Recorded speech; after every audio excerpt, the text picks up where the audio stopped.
బల్ల దగ్గరికి వెళ్ళే ముందు ఇర్మియా గ్రంథం, ఇది కూడా ఇర్మియా గ్రంథంలోంచి తీసుకున్నాం. ఇర్మియా గ్రంథము 9:20. ఇర్మియా గ్రంథం 9:20 అందరం కలిసి చదువుదాం. స్త్రీలారా, యెహోవా మాట వినుడి, మీరు చెవియొగ్గి ఆయన నోటి మాట ఆలకించుడి.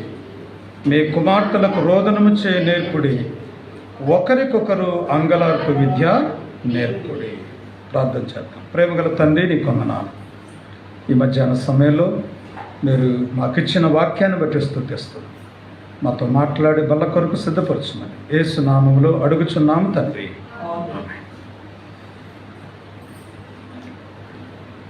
ఒకరు బిగ్గరగా చదవండి. స్త్రీలారా, యెహోవా మాట వినుడి.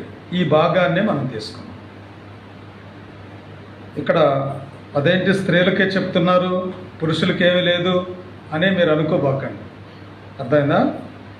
స్త్రీలకి చెప్పే మాట స్త్రీలకు చెబుతున్నాడు. పురుషులకు కూడా కొన్ని విషయాలు చెప్పారు. మరి స్త్రీ పురుషులు వేరు వేరు కాదు కాబట్టి దేవుడు ఒకరిగానే చూస్తున్నాడు. కాబట్టి ఇక్కడ ఇద్దరు కలుస్తారు. స్త్రీ ఎక్కడి నుంచి వచ్చింది? పురుషుల్లో నుండే స్త్రీ వచ్చింది ఆది కాండంలో. అదే రీతిగా దేవుడు తన బిడ్డలైనటువంటి వారికి చెప్పేది ఏంటంటే, యెహోవా మాట విన. మాట వినుట బలి అర్పించడం కంటే శ్రేష్టం అంట. చాలామంది విన్నట్లు నటిస్తారు కదా. మరి అటువంటి వారిని దేవుడు ఇష్టపడడు. కొంతమంది అయితే వినరు, మాకు అవసరం లేదు అని అంటారు. కొంతమంది అయితే నువ్వు మాకు చెప్పొద్దు అని చెప్తారు, నువ్వు చెప్తే మేము వినము అని అంటారు. ఇక కొంతమంది ఉన్నారు, వాళ్ళు చాలా జాగ్రత్తగా వింటారు, విని లోబడతారు. ఆ ప్రకారంగా వాళ్ళు ఆ పని చేసినప్పుడు వారెంతో దీవెన పొందుకుంటూ ఉంటారు. కనుక మనము ఈ లోకంలో అందరి మాటలు వింటాం. అయ్యో, మా ఆయన చెప్పాడు, మా తమ్ముడు చెప్పాడు, మా అన్నయ్య చెప్పాడు, మా బంధువులు చెప్పారని వాళ్ళకి ఎంతో ఏమంటారు ఇదవుతాం, మనం రెస్పెక్ట్ ఇస్తాం, విలువిస్తాం, జవదాటకూడదు అని. కానీ ఈ మానవులు కలుగజేసినటువంటి దేవుణ్ణి మనం మాత్రం మర్చిపోతూ ఉంటాం. అందుకే ఇక్కడ ఏమంటాడంటే, స్త్రీలారా, యెహోవా మాట వినుడి. ఇది దేవుని మాటలు దొరికే ఒక సంపుటి, ఒక ఏమంటారు, ఒక గని. గని అంటే తవ్వినా కొద్ది రత్నాలు ముత్యాలు బయటపడుతూ ఉంటాయి. అర్థమైందా?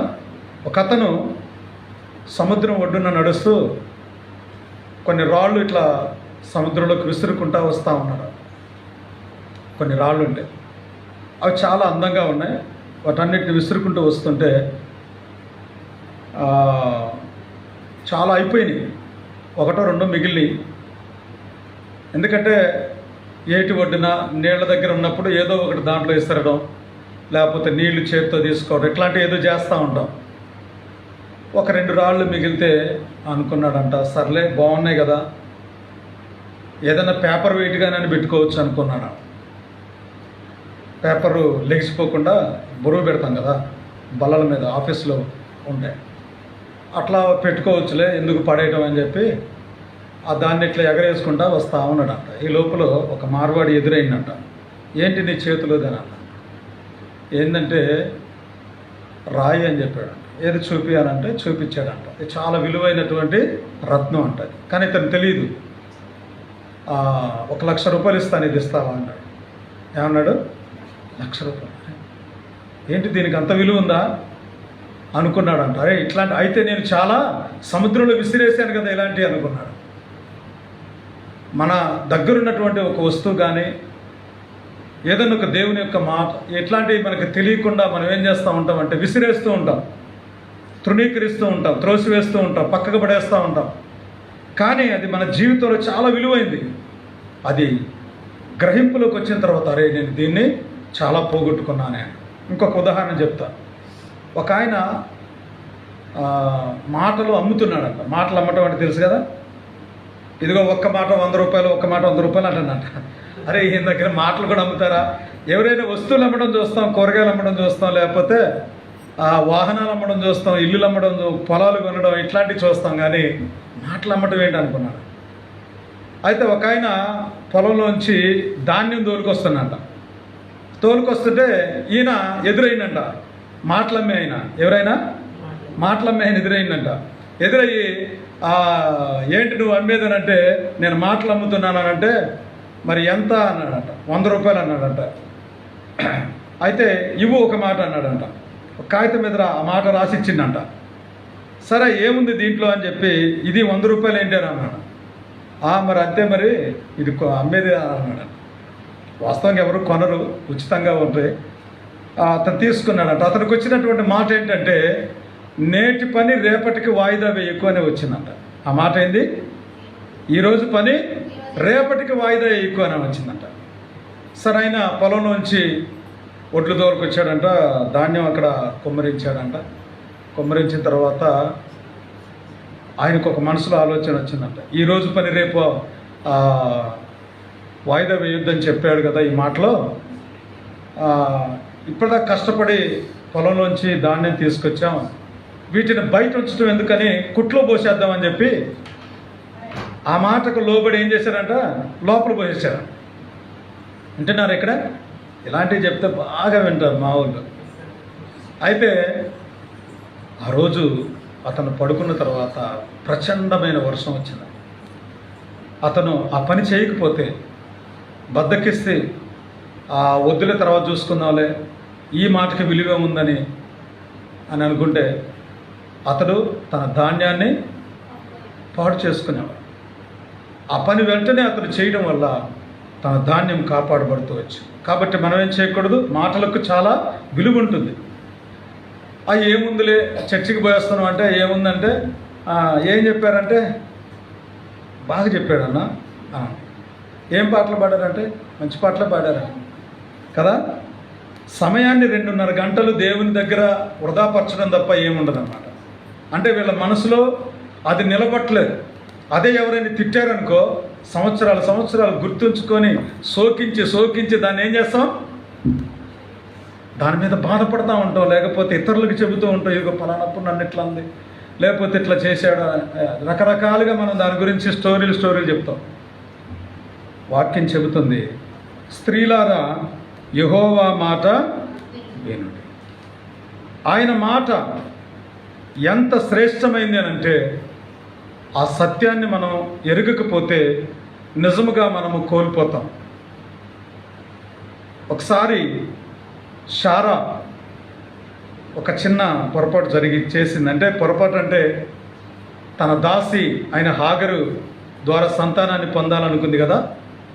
అప్పుడు తను బాధ పెట్టినప్పుడు అది ఇంట్లోంచి పారిపోయినప్పుడు మరలా తిరిగి వచ్చింది కదా. దేవుడు వెళ్ళమంటే ఆదికాండం 16వ అధ్యాయంలో మరలా తిరిగి వచ్చిన తర్వాత బాగానే ఉంది, అణిగమణిగి ఉండమని దేవుడు చెప్పాడు కదా, బాగానే ఉంటుంది. కానీ ఈ లోపల ఇస్సాకు పుట్టాడు ఆమెకు, శారాకు. ఇస్సాకు జన్మించిన తర్వాత ఇప్పుడు ఒకప్పుడేమో శారాను బాధ పెట్టింది హాగరు, ఇప్పుడేమో ఆ పుట్టిన చిన్న తమ్ముడు అయిన ఇస్సాకును ఇష్మాయేలు అనే హాగరు కుమారుడు బాధ పెడుతున్నాడు, హేళన చేస్తున్నాడు, ఎగతాళి చేస్తూ ఉన్నాడు. మళ్ళీ దేవునికి మొరపెట్టింది, ఏంటి ప్రభా, ఒకసారి నన్ను బాధ పెట్టింది, ఇప్పుడే వాళ్ళ కొడుకు చూడు నా చిన్నపిల్లోని అంటే ముసలితనంలో కన్నది అని ఏదో రకరకాలుగా ఉంటాయి. హేళన చేయటం అంటే షేమ్ సిగ్గుపరచడం ఇట్లాంటివి ఉంటాయి కదా. 21వ అధ్యాయం ఆదికాండం 21వ అధ్యాయం ఒక్క మాట మనం చదువుదాం, మళ్ళీ వెనక్కి వద్దాం. ఆదికాండం 21 9వ వచనం. అప్పుడు అబ్రహామునకు ఐగుప్తీయులైన హాగరు కనిన కుమారుడును పరిహసించుట శారా చూచి. ఎవరు చూశారు? వీళ్ళిద్దరూ ఆడుకోవాలి చక్కగా కదా, లేకపోతే ఎంతో ప్రేమగా ఉండాలి. ఇద్దరు అబ్రహాం కుమారులే, కానీ ఏం చేస్తున్నాడు? హాగరు కుమారుడు శారా కుమారుడైనటువంటి ఇస్సాకును పరిహసిస్తూ ఉన్నాడు. ఇద్దరింట్లో అక్క చెల్లెళ్ళు అన్న తమ్ములు ఉంటే ఊరికే కొట్టుకుంటూ ఉంటారు. అర్థమైందా? ఇలా చేయకూడదు, వాక్యానికి విరుద్ధం అది. అయితే ఈ పరిహసిస్తూ ఉన్నాడు. శారా చూసింది, చూసి ఏముందో తెలుసా? అబ్రహాంతో అంటుంది, ఈ దాసిని దీని కుమారుణ్ణి వెళ్ళగొట్టు. ఒకసారి పారిపోయిందిగా, అసలు ఎందుకు రానిచ్చారు దీన్ని? మరలా దీని కుమారుణ్ణి వెళ్ళగొట్టండి. అబ్రహాం పోయి ఏడుతున్నాడు బయట. అయ్యా ఏం చేద్దాం, పాపం ఈ ఆగరు చాలా మంచిదే, కొడుకును కూడా కన్నదే, మా నన్నే నా మీదే ఆధారపడి ఇక్కడికి వచ్చిందే, ఇప్పుడేమో వెళ్ళగొట్టమంటుందంటే దుఃఖపడతా ఉన్నాడు. అప్పుడు దేవుడు కలగజేసుకున్నాడు. ఎవరు కలగజేసుకున్నా చెప్పండి? మూడో వ్యక్తి దేవుడు కలగజేసుకొని, ఓ అబ్రహామా ఏమన్నాడు తెలుసా? 12 వచ్చిన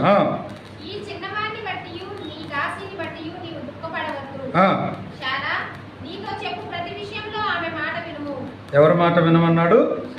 శారా నీతో ఏం చెబుతుందో అది నువ్వు విను, ప్రతి మాట విను, లోబడితే నీకు మేలు జరుగుతుంది. వాళ్ళ ఇంట్లో ఉన్నంత వరకు శారాకు మనశ్శాంతి ఉండదు, ఇస్సాకుకు మనశ్శాంతి ఉండదు, నీకు దుఃఖం తప్పదు కదా. కాబట్టి ఇక్కడ ఏమంటున్నాడు? శారా నీతో చెప్పు ప్రతి విషయములో ఆమె మాట విను. భార్యల మాట భర్తలు వినాలి, కానీ ఆ మాటలు ఎలా ఉండాలంటే, ఓ నిజమే, సలహా మంచిదే, ఈ యొక్క ఆలోచన మంచిదే అన్నట్లుగా ఉండాలి. కానీ మొత్తం నేనే చేస్తాను, నువ్వు మొత్తం నా మాట వినాలి అని ఏం చేస్తారంటే ఒక స్వాధీనంలో చేసుకుంటారు. వాళ్ళని బాండింగ్ చేస్తారు, కట్టుదిట్టాలలో పెట్టేస్తావు కదా. అలా చేయకూడదన్న. దేవుని మాటకు చాలా విలువ ఇవ్వాలి, దేవుని మాటకు చాలా విలువ ఉంది. కాబట్టి ఇక్కడ శారా ఆ మాట ఎప్పుడైతే అన్నదో ఆ మాట దేవునికి ఇష్టమైంది. నిజమే, దీనివల్ల చాలా నష్టం కలిగే పరిస్థితులు ఉన్నాయి కాబట్టి, కలిసి పెరగడం సాధ్యం కాదు కాబట్టి వెంటనే వాళ్ళను విడదీయటానికి దేవుడు ఇష్టపడ్డాడు.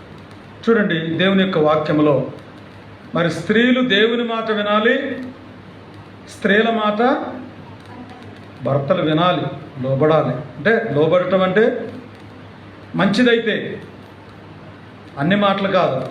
ఇంకొక ఆమె ఉంది, యెజబేలు తెలుసు కదా, ఆహాబు భార్య. రాజులు 1వ అధ్యాయం, 1 రాజులు 21వ అధ్యాయం, 1 రాజులు 21వ అధ్యాయం. ఇక్కడ ఏం చెప్తుందంటే, నాబోతు అనే ఒక పేదవాడు ఒక ద్రాక్ష తోట కలిగి ఉన్నాడు.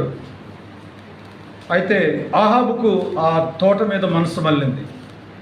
అడుగు చూస్తూ ఉంటే ఆ తోట చాలా ఇంపుగా కనబడింది, ద్రాక్ష గెలలు బాగా ఉన్నాయి. అరే ఇది తీసుకుంటే బాగుంటుంది అనిపించింది మనసులో కదా. ఏమన్నాడు తెలుసా? అయ్యా నాబోతు, నీ ద్రాక్ష తోట నాకు ఇస్తావా? డబ్బులు ఇస్తాను. లేకపోతే ఇంకా దానికి బదులుగా ఇంకొక తోట ఇవ్వమంటావా? అది కూడా ఇస్తానంటే, అయ్యా మా నాన్నగారు, మా తాతలు, తండ్రులు మాకు అప్పగించిన పిత్రార్జితం ఇది, నీకు ఇవ్వడానికి వల్లపడదయ్యా అని అంటే, అరే ఒక చిన్న సామాన్యుడు అయినా నా దేశ పౌరుడివి, నా పరిపాలనలో ఉన్నటువంటి వాడివి, నన్ను ఇలా ధిక్కరించి మాట్లాడతావని అలిగాడు. అలిగి ఏం చేశాడు తెలుసా? మూతి ముడుచుకున్నాడంట. అలిగినప్పుడు మూతి ఆటోమేటిక్గా ముడుచుకునిద్ది. అదే మనం ఏమంటారు, అలిగినప్పుడు ఎట్లుంటుంది మూతి, నవ్వినప్పుడు ఎట్లుంటుంది అమ్మా కదా. నవ్వినప్పుడు చాలా గ్లో పెరుగుతుంది అనమాట. ఇక అలిగినప్పుడు ఎట్లుంటుంది, పోగొట్టుకున్నట్టు, దిగాలుగా ఉన్నట్లు ఉంటుంది. 4వ వచనం చదవండి.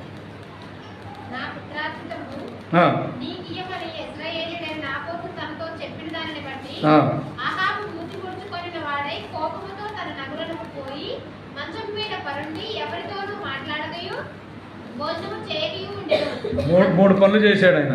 ఒకటి మూతి ముడుచుకున్నాడు, రెండోది భోజనం చేయలేదు, మూడోది ఎవరితో మాట్లాడట్లా, ఎవరు పిలిచినా పలకట్లా. ఇదే అలిగినోడు ఇక లెగు అన్నం తిను, లెగు అన్నం తినంటే ఎట్లా ఉంటుంది? ఊకినే ఉంటారు కానీ పలకరు. కోపం. అప్పుడు భార్య వచ్చి ఏమంటాను చూడండి, అంతటా అతని భార్య అయిన యెజబేలు వచ్చి, నీవు మూతి ముడుచుకున్న వాడవై భోజనము చేయక ఉండేదేమని అతన్ని అడుగగా,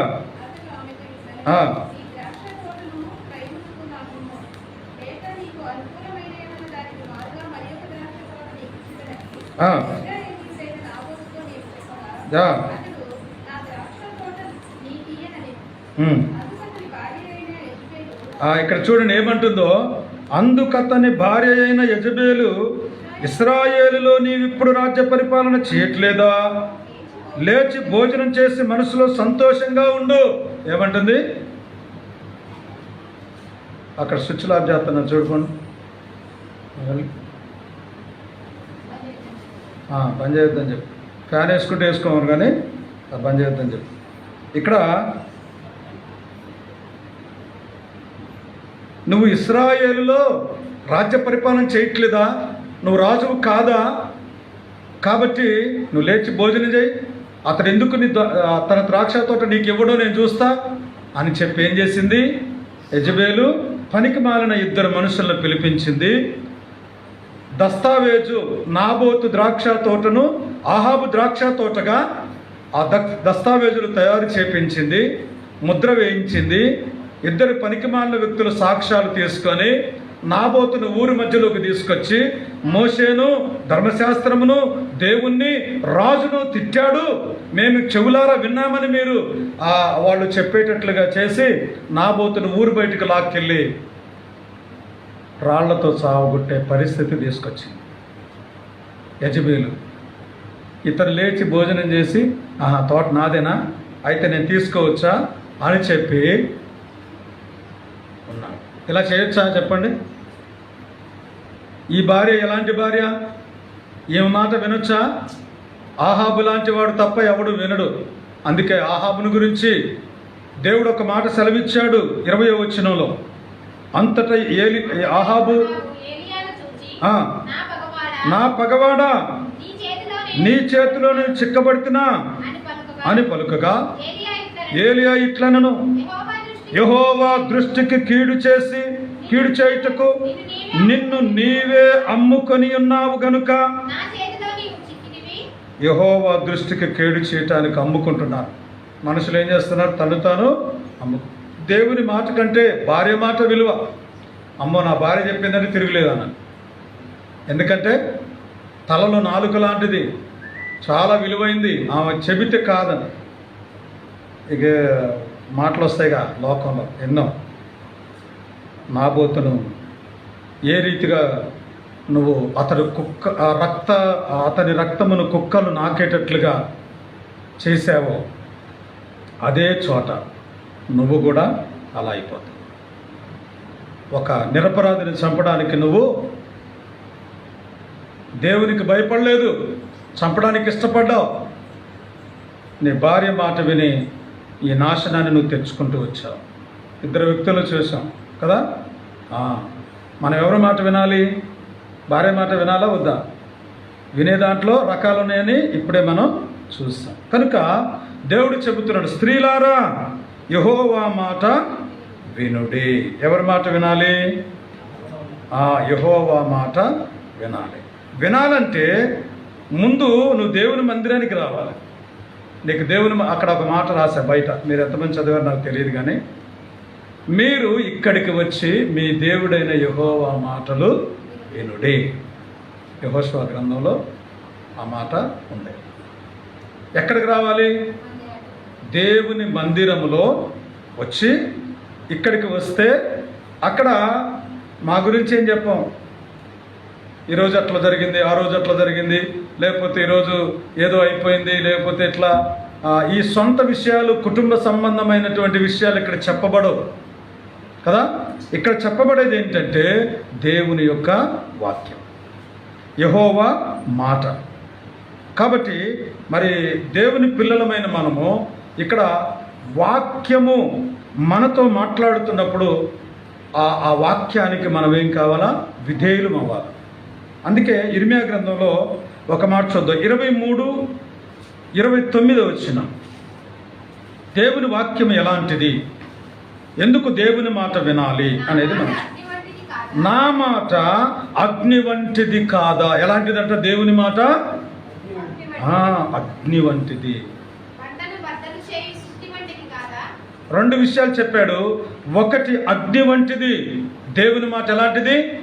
అగ్ని వంటిది. పూర్వకాలంలో మోషేతో దేవుడు అగ్నిలో మాట్లాడుతూ వచ్చాడు, అగ్నిలో స్వరాన్ని పలుకుతూ వచ్చాడు. ద్వితీయోపదేశకాండం 4వ అధ్యాయంలో చూద్దాం. ఆ మాట చదువుకొని మళ్ళీ ఇర్మియా గ్రంథంలోకి వద్దాం. ద్వితీయోపదేశకాండము 4వ అధ్యాయము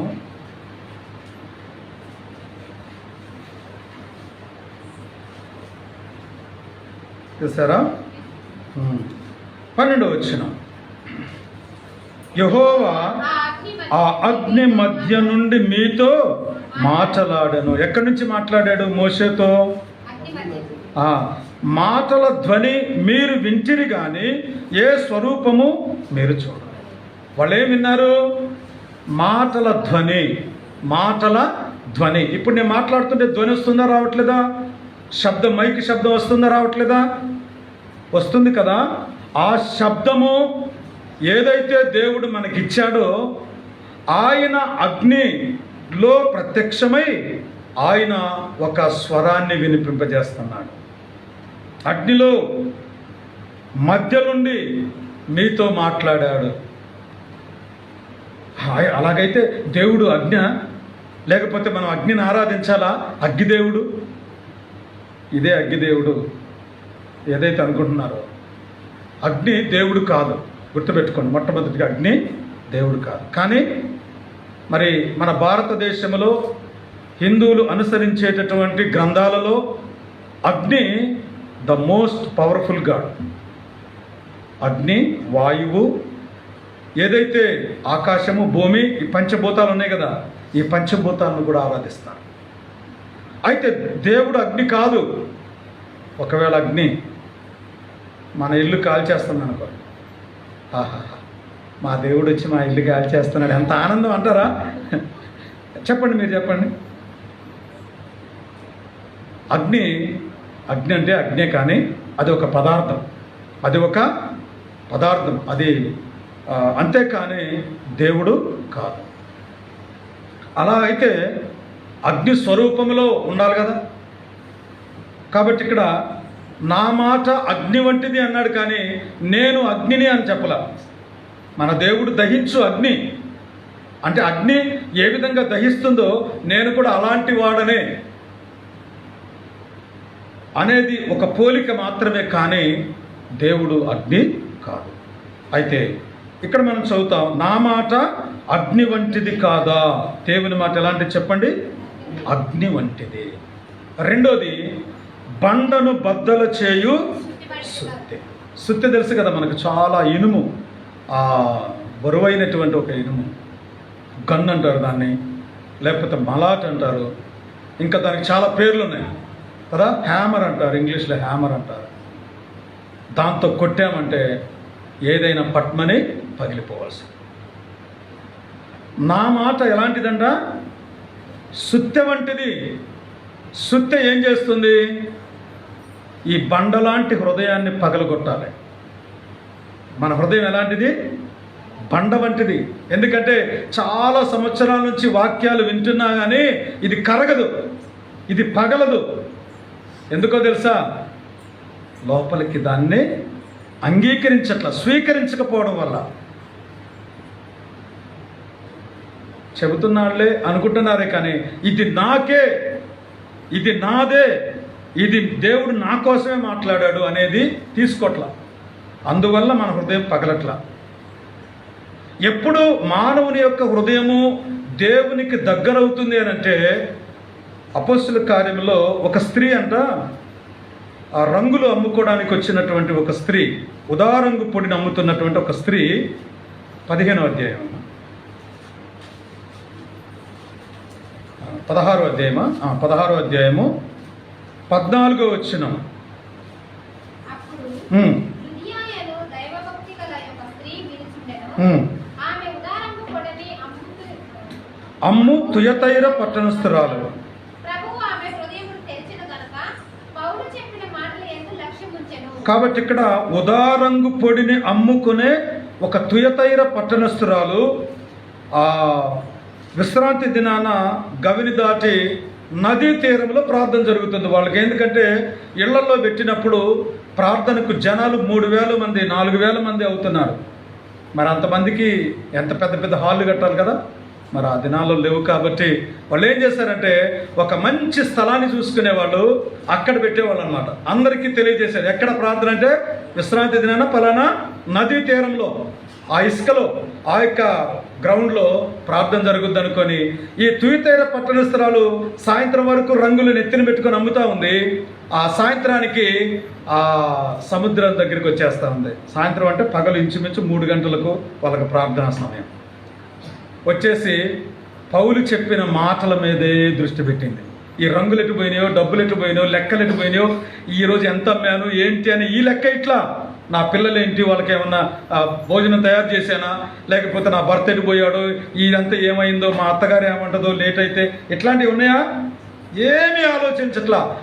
మందిరానికి బయలుదేరింది అంటే ఆ యొక్క ప్రార్థనా స్థలానికి బయలుదేరింది, వచ్చింది కా అలాగే చూస్తూ ఉండిపోయింది, లీనమైపోయింది. ఎప్పుడైతే ఆ మాటలకు ఆ లోపల ఆ కార్యం జరుగుతూ ఉంది, ఆ వింటూ ఉన్నప్పుడు ప్రభు ఆమె హృదయాన్ని తెరిచాడు. కాబట్టి ప్రభు హృదయాన్ని తెరిచేంత వరకు నువ్వు వింటూనే ఉండాలి, ఏకాగ్రతతో, ఏక మనస్సుతో. మరి నువ్వు ఎప్పుడైతే దేవుని మాటలు వింటావో అప్పుడు నీ హృదయాన్ని ప్రభు తెరవడానికి ఇష్టపడతాడు, ఓపెన్ చేస్తాడు. దేవుని మాట ఎలాంటిది అని అంటే సుత్తితో కొట్టేస్తాడు, అంతేగా ఒక్కసారిగా బద్దలైపోతాడు, అగ్నితో కాల్చేస్తాడు ఆ దేవుని యొక్క మాట. కాబట్టి దేవుని యొక్క మాట మనం వినాలి, ఎందుకంటే అది అగ్ని వంటిది, అది సుత్తి వంటిది. 3వ విషయం చూద్దారండి. దేవుని యొక్క మాట ఎలాంటిది అని అంటే 119వ కీర్తన 105వ వచనం చదువుతాం. కీర్తనలు చూద్దారండి. 3వ విషయం, కీర్తనలు 119, 105. నీ వాక్యము నా పాదములకు దీపము. చాలా. దేవుని వాక్యం ఎలాంటిదంట అంటే దేవుని యొక్క మాట ఇక్కడ అదే రాయబడింది కదా,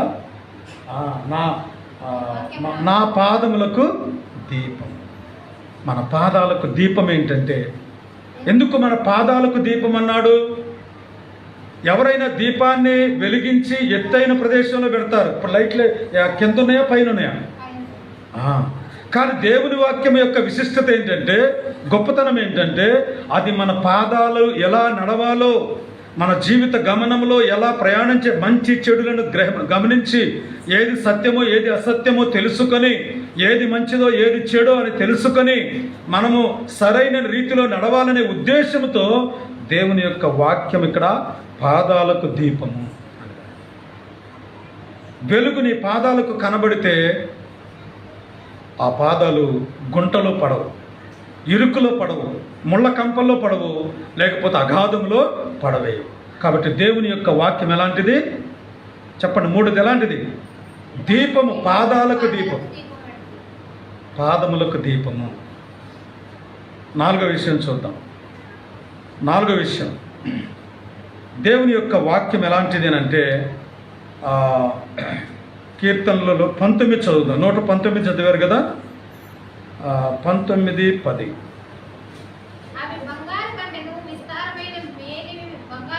బంగారు కంటెను విస్తారమైన మేలిమి, బంగారు కంటెను కోరదగినవి,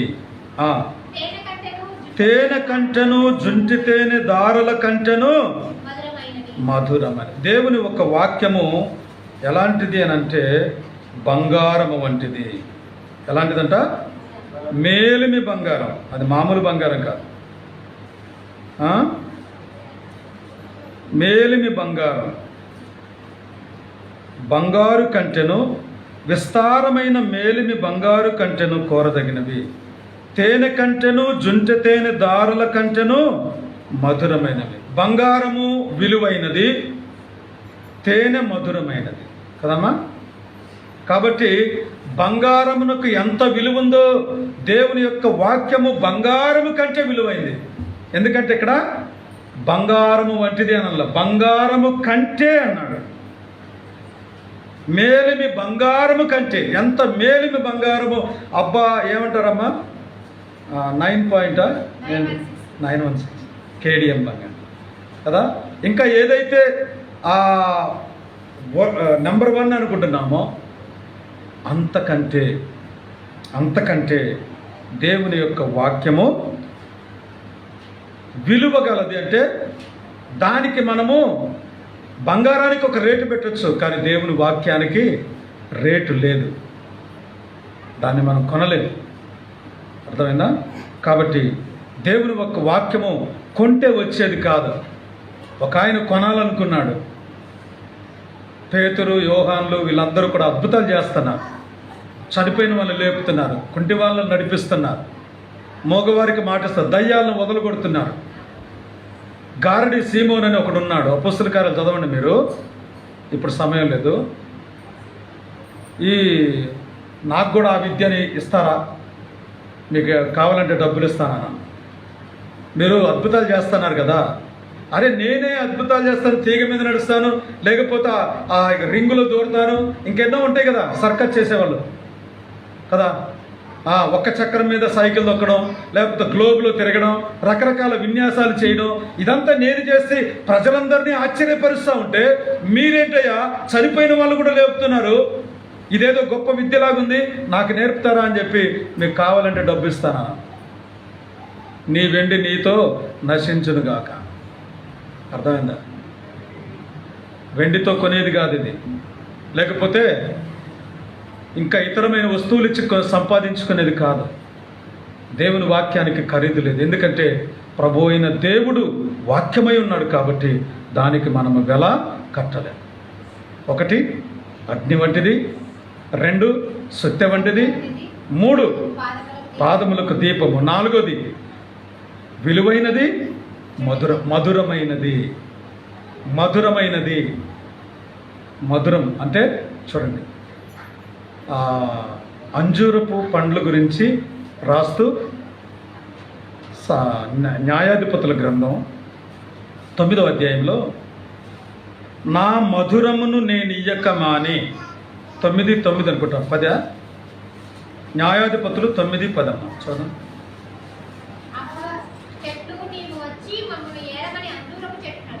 అంజూరపు చెట్లను అడగగా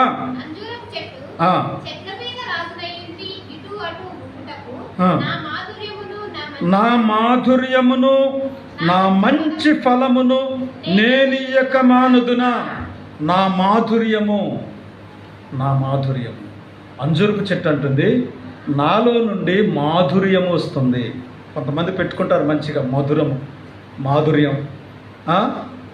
లేకపోతే కదా రకరకాల పేర్లు ఉంటాయి. స్వీటీ అంటే మధురమైన. నా మాధుర్యమును నేనియ్యక మాని. కాబట్టి దేవుని యొక్క వాక్యము కూడా ఎలాంటిది అంటే ఇక్కడ అంజూరము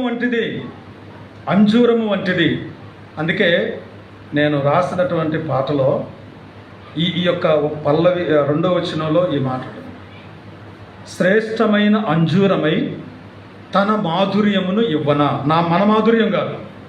మన మాధుర్యం అంటే ఎవరికి ఇష్టం ఉంటుంది? వారితో సావాసం ఎవరు చేస్తారండి?